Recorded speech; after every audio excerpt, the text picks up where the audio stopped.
In a small town, between the hum of market stalls and the fragrance of warm bread, lived a man, a young shopkeeper with tired eyes but a hopeful heart. His shop was modest, nothing more than shelves of dates, honey, and a scattering of spices, yet within his chest was a storm of worry.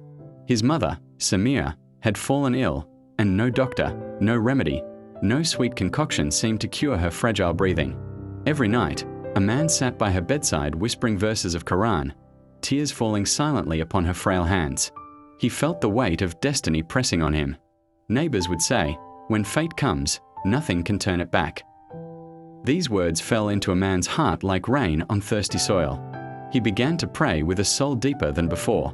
Not the hurried supplications he had once made between sales in his shop, but long, trembling whispers in the stillness of night. His prayers were rivers flowing with hope, his tears pearls scattered upon the prayer mat.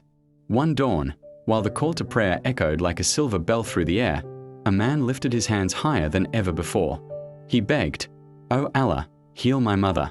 If destiny has written hardship, then let my dua be the ink that rewrites it." His voice cracked, yet his heart glowed with certainty. Days turned into weeks. Samira's health, like a flickering candle, began to steady. She smiled again, her voice softened but alive, her laughter returning like spring after a merciless winter. Doctors shook their heads in amazement, saying, "Her recovery is beyond explanation." But Amaan knew the secret. Dua had touched the unseen. And his journey did not stop there.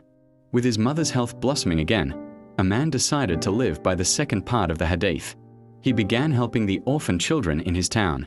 Every evening, he would gather them in his shop, teaching them Qur'an, giving them bread, and telling them stories of prophets with voices gentle as dawn. His once small business now felt like a fountain of blessings. Neighbors noticed something luminous about him. He walked lighter, as though his soul carried wings. His deeds became his wealth, unseen yet weighty.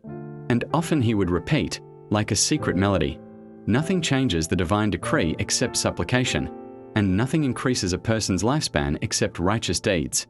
They spoke of how dua had revived hope and how righteous deeds had stretched his days into a legacy. And so, the Hadith was not just words on parchment, but a living truth, written across the heart of a simple shopkeeper whose prayers had pierced the heavens.